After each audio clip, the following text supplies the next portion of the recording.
Bienvenue au podcast Happy Silver Anime. Je suis Amandine, ancienne animatrice en EHPAD. Je suis devenue formatrice, mentor pour entrepreneurs, auteure, conférencière et fondatrice de Kaizen Happiness Life. J'aide désormais les professionnels de l'animation en gérontologie à booster leur quotidien professionnel. Si tu es à la recherche d'astuces, de retours d'expérience et d'une bonne dose de motivation, tu es au bon endroit. Seule ou avec mes invités, je te partage mes Happy Silver Tips pour t'inspirer, t'aider à être une animatrice au top et contribuer à une vie plus fun pour les seniors que tu accompagnes. Alors bienvenue et c'est parti pour l'épisode du jour. Aujourd'hui, épisode spécial puisque j'ai eu la chance de retourner sur le terrain à la rencontre de mon ancien directeur d'établissement. Alors, bon épisode parce que là, tu vas vivre du live en plein établissement. Bastien, est-ce que déjà tu peux te présenter ? Bastien Sébi, directeur de la maison de retraite des Jardins de Roinville, directeur d'EHPAD depuis 11 ans.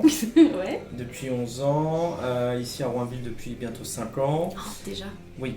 Et j'ai connu le monde de la maison de retraite en passant le balai en maison de retraite. Eh ben justement, j'allais te demander, c'est quoi ton parcours ? Comment t'as fait pour arriver là ? J'ai fait de la sociologie pendant 5 ans et pendant mes études, je m'ennuie, je savais surtout pas quoi faire de ma vie.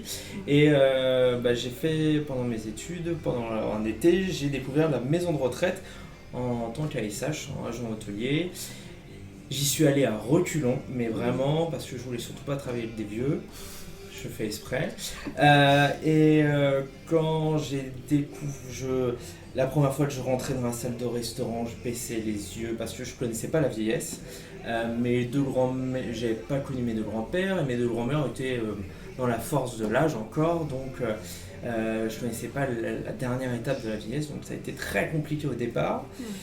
Et au fur et à mesure, plus en discutant avec les résidents, plus je me suis éclaté avec eux. Et c'est là où ça a été une illumination de me dire mais en fait c'est là où je veux bosser. Surtout c'était du public, c'est une maison de retraite publique.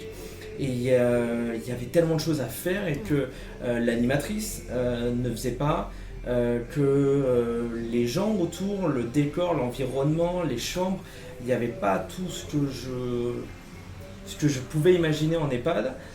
J'ai bifurqué mes études pour travailler en maison de retraite.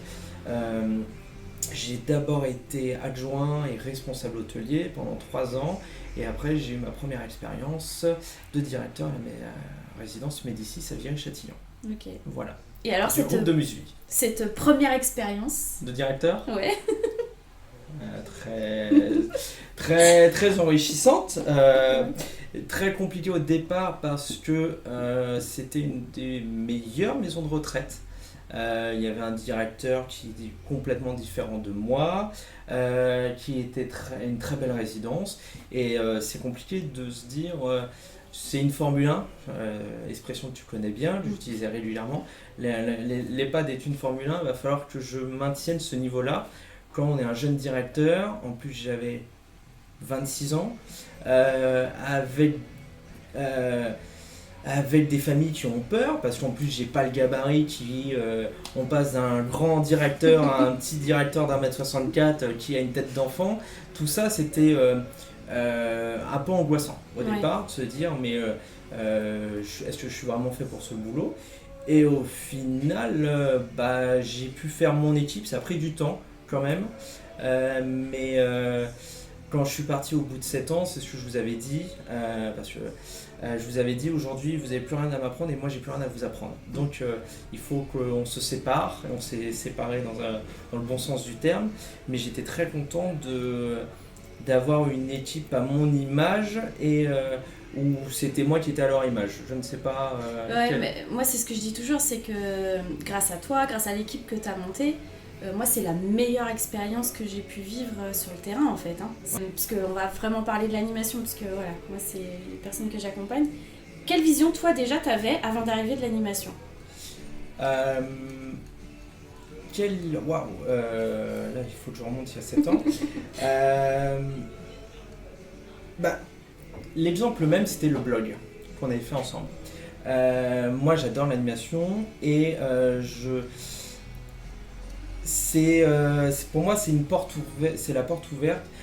Si on veut s'intéresser à l'EHPAD, c'est voir l'animation. Et c'est le seul truc sympa dans l'EHPAD, c'est l'animation. Bien sûr que non, il y a la restauration, il y a le contact soignant-résident, mais c'est là où tout le monde va trouver, c'est son champ où on peut s'éclater.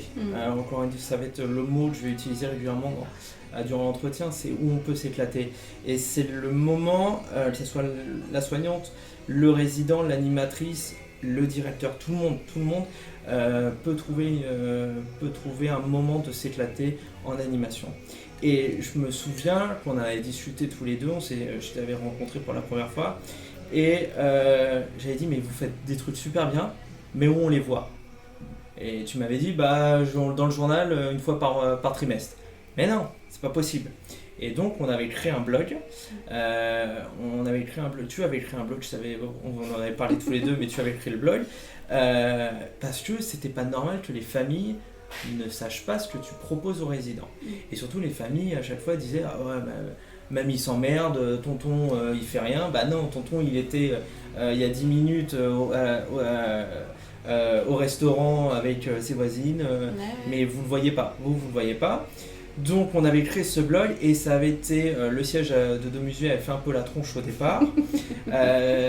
Et si je ne vais pas dire qu'aujourd'hui s'il y a les sites internet, mais je pense qu'on est pour ils existent, c'est peut-être pour quelque chose parce qu'on avait un directeur régional aussi à l'époque qui avait trouvé son intérêt et voyait aussi un bon moyen de communication, de mettre en valeur notre résidence.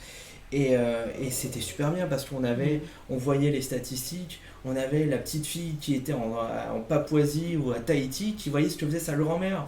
Et c'est vachement bien, quoi. C'est super valorisant. Donc, oui, ça a toujours été très important pour moi. Et l'animation en EHPAD, ouais. Et alors, justement, en tant que directeur, pour toi, qu'est-ce qui est important en termes de compétences chez une animatrice? Qu'est-ce que tu attends en fait d'une animatrice en EHPAD? Qu'elle me surprenne.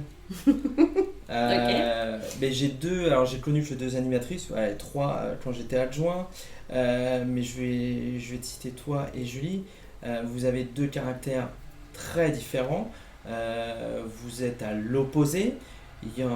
Si elle écoute, elle va m'en vouloir, mais il y en a une qui est organisée, l'autre elle est désorganisée, mais elle est désorganisée dans le bon sens du terme. Mais vous avez toutes les deux une personnalité. Et c'est ça, pour moi, qui m'importe le plus, c'est d'avoir une personnalité. Pareil pour un directeur. Je pense que si tu fais le tour de ma résidence, tu fais le tour de mon projet d'établissement, tu vas cerner peut-être 30% de ma personnalité. Parce que c'est notre bébé, c'est à nous, cette résidence, donc on peut en faire ce qu'on veut. Et donc pour l'animateur c'est pareil, et toi tu as su mettre ta personnalité. Julie, mon animatrice à l'heure actuelle à Roinville, met sa personnalité, donc, et c'est ça qui est apprécié par les résidents. Faut pas leur mentir aux résidents, on peut pas, sinon ils se barrent ou ils viennent se plaindre à moi. Donc ouais, c'est ça, avoir de la personnalité. Et créer c'est ça qui est aussi, c'est être un côté leader, parce que c'est pas facile pour l'animateur. L'image de l'animatrice en EHPAD, elle fait pas grand chose à part jouer avec les résidents. T'as qu'à prendre sa place. Non, c'est trop fatigant. Donc il faut aussi avoir ce côté de leader, à amener les équipes à proposer des animations, à proposer un projet. Et ça, c'est pas facile. Et sur toutes tes années d'expérience, quelles sont les animations qui t'ont marqué?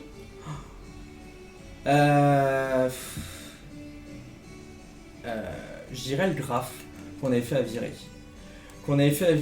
Où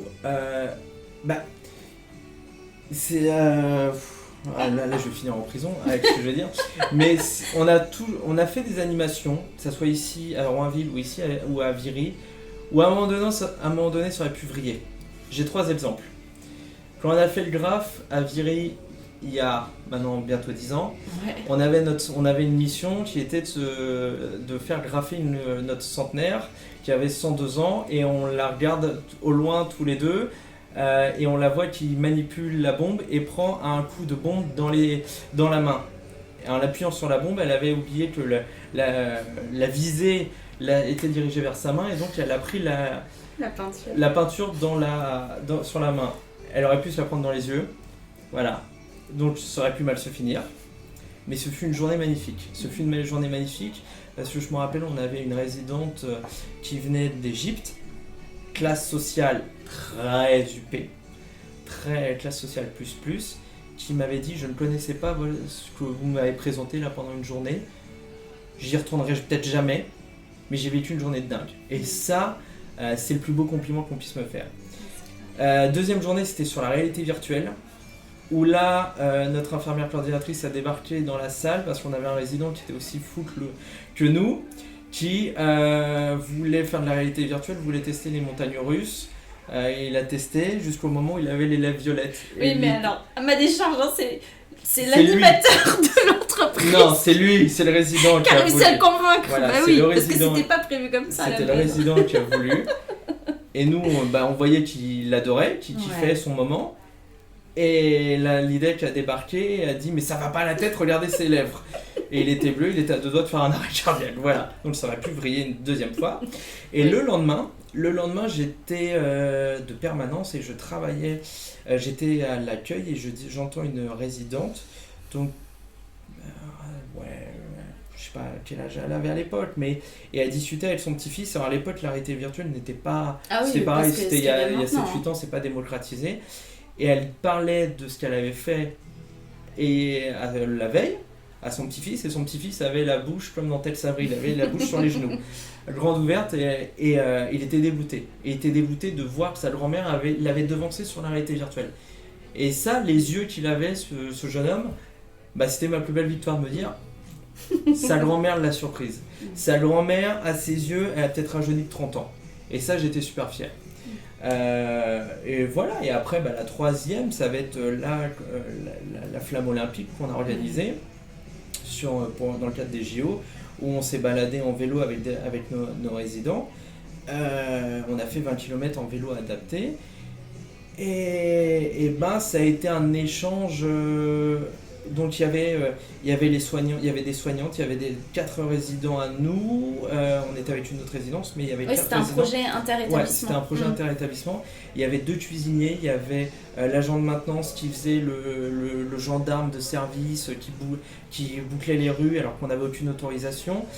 Voilà, encore une fois, on était sur la ligne jaune, on aurait pu la traverser, mais nos résidents se sont éclatés. Et là, j'avais une résidente. La préparation était un peu longue de ce vélo, le temps que tout le monde apprenne à utiliser les vélos. Il y a 1h30 que tout le monde se monte sur les vélos. Et j'ai une résidente qui faisait la tronche et qui vraiment, elle avait des revolvers à la place des yeux quand elle me regardait. Et dès qu'on est parti, je la double et elle avait le sourire jusque là. Et je me suis dit, voilà, j'ai réussi mon pari avec elle. Donc, les trois bons souvenirs. Et donc là, aujourd'hui, on est en 2024. Oui. Comment est-ce que tu vois l'animation pour l'avenir ? Compliqué. Ouais. Pourquoi ? Compliqué parce que notre métier évolue, les résidents évoluent. Juste pour exemple, il y a 18 mois, un an entre 12 et 18 mois, on pouvait avoir une vingtaine de résidents à l'atelier mémoire. Aujourd'hui, si on en a 8 sur 80 résidents, on est content. Parce que nos résidents vieillissent de plus en plus, que le confinement n'a pas fait du bien à tout le monde.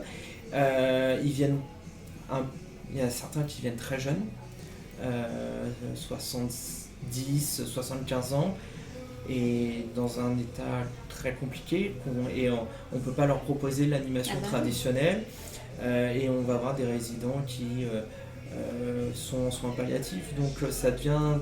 c'est un peu compliqué de proposer aujourd'hui de l'animation. Il faut la faire évoluer. Aujourd'hui, l'animation qu'on proposait il y a 10 ans, c'est dans les résidences seniors qu'il faut qu'on la propose. Ok, donc là tu définirais plus l'animation en EHPAD qui dévie peut-être plus sur du thérapeutique. Ouais, totalement. D'accord. Et parce que là on parle d'EHPAD parce que c'est le terrain, mais et l'animation à domicile, t'en penses quoi ? Bonne question. Je sais pas. D'accord. Je sais pas, mais encore une fois, comme je t'ai toujours dit, et je le dis à chaque famille qui veut bien l'entendre, il y a deux éléments entre le domicile et l'EHPAD qui motivent un résident. Il y a la restauration et l'animation. La famille qui va hésiter à mettre son père ici ou sa mère, je vais lui dire oui, mais il est bien à domicile, peut-être, mais qu'est-ce qu'il a comme but dans la journée à domicile? Il y a la soignante qui va passer 10 minutes, après il va se mettre devant la télé. Pourquoi il se maquille, pourquoi il se coiffe, pourquoi il va s'habiller, pourquoi la dame va se maquiller à domicile. En EHPAD, qu'est-ce qui va motiver le résident? C'est l'animatrice qui va venir le chercher ou la chercher pour lui proposer d'aller faire un tour dans le jardin, d'aller distribuer le courrier s'il y a besoin, de faire une animation. Et il y a aussi le restaurant. Il y a aussi le restaurant qui est un élément important et qui va les pousser à se lever le matin. Donc oui, ça serait nécessaire à domicile, mais compliqué, je pense. Et alors là en ce moment, pour terminer avec juste une dernière question, il se passe quoi en ce moment en animation ici? Il se passe quoi en ce moment ici? Bonne question. C'était l'été, c'était compliqué. Non, on a... il y a un an, ma psychomote me dit il y a trop de chutes dans la résidence, il faut qu'on fasse marcher les résidents. Je fais ok, pas de souci. Mais encore une fois, j'aime faire des choses, j'aime proposer des choses, mais qui a un but, voilà, qui est un élément de motivation. Et je lui dis, ça va te rappeler un souvenir, premier téléthon qu'on avait organisé ensemble. Je lui dis, ce qu'on va faire, on a un grand parc, on va faire le tour du parc. Un tour de 1 km, on va faire 1 km parcouru, on va donner 1 € à une association. Et on a fait ça en 15 jours et je me suis dit, ça serait drôle de faire un marathon. Et de se dire, tiens, les résidents vont faire un marathon. En 15 jours, le marathon était bouclé, on avait fait nos 42 km, on avait donné un petit chèque à une association. Là, cette année, on essaye de viser toujours plus fort, plus grand. Et elle me dit, on fait pareil. Je dis, ouais, si vous voulez. Mais elle me dit ça serait sympa de faire avec une autre résidence, de se faire une petite compétition. Oui. J'ai dit ok, et il y a une résidence à Roubaix dont je connais bien la directrice. Je lui ai dit on n'a qu'à faire, je les motive aussi à Roubaix, et il y a 280 km. L'objectif c'est sur les 4 mois de réaliser 280 km. Génial. La première résidence paiera le resto à l'autre. Là on n'est pas loin on va payer le resto, je sens. Et donc on a motivé, on essaye de motiver, mais ça aussi c'est compliqué, le personnel et tout le monde de faire ce kilomètre, de faire kilomètre par kilomètre et de sortir les résidents dans le jardin. Voilà, mais on essaie de motiver aussi les familles et voilà. Et donc là c'est notre projet de cet été. Donc il y a eu le projet de la flamme olympique, un projet interrésidence. Et voilà, il y a la fête de la résidence au mois de septembre. Oui, donc plein de projets quand même. Plein de projets quand même, ouais. Et juste pour finir, toi en tant que directeur, si demain tu devais échanger avec un autre directeur ou une autre directrice, qu'est-ce que tu lui dirais pour essayer de lui faire comprendre de l'importance de l'animation en EHPAD? Parce que clairement, vous n'avez pas du tout tous et toutes la même vision de l'animation. Non. Donc, je comprends tout à fait ta vision, ton positionnement là-dessus. Toi, tu es totalement pour et tu es très moteur et tu motives les troupes. Mais pour un autre poste de direction où la personne est moins motivée ou n'a pas la même vision, qu'est-ce que tu dirais pour la convaincre? Encore une fois, là je vais être très basique, mais le directeur, pour qu'il remplisse sa résidence, faut plaire. Une famille va venir, va dire qu'est-ce que vous avez à me proposer. Tu vas lui proposer votre papa aura une protection propre toutes les 3 heures, il va bien manger et il aura du chauffage l'hiver et la climatisation l'été, comme toutes les maisons de retraite de France. Voilà. Par contre, si tu lui proposes qu'il va avoir une animatrice qui va proposer des choses qui changent, le fameux le tricot et Edith Piaf que vous arrêtez pas d'entendre à chaque fois tout ça, non, faut arrêter ça, faut arrêter et Et c'est compliqué pour un résident d'arriver en EHPAD. Ah bah oui, c'est une transition. C'est en gros, c'est votre dernier demeure. Et nous, si le directeur, l'équipe, on va dire, non, c'est pas ta dernière... Oui, c'est ta dernière demeure, mais tu vas voir, on va te faire kiffer. On va te faire kiffer en te proposant des animations qui vont te surprendre, qui vont des fois te dire... mais ça va pas, ils sont complètement tarés. Moi, c'est le meilleur compliment. Rappelle-toi comment c'était planté le jour où on a fait notre graphe à Viry. Tu arrives lors de la semaine bleue, donc on avait dit, il y avait des jeunes de la MJC de Viry qui venaient, et on avait dit on va faire une fresque avec les résidents. Et les résidents t'ont regardé en disant mais non, c'est pas pour nous, Amandine, t'es bien gentille avec tes bêtises, mais les graphes c'est nique ta mère, c'est abat la police. Et on s'était fait un bid, il y avait un bid, et on s'est dit comment on va comment reprendre la main sur ce projet-là, parce que ça nous tenait à cœur. Et on les avait emmenés à la bibliothèque de Viry, et il y avait eu la bibliothécaire qui avait fait une conférence sur le graphe. Et ils avaient complètement changé d'avis. Ils avaient dit mais c'est des œuvres d'art, on veut y participer.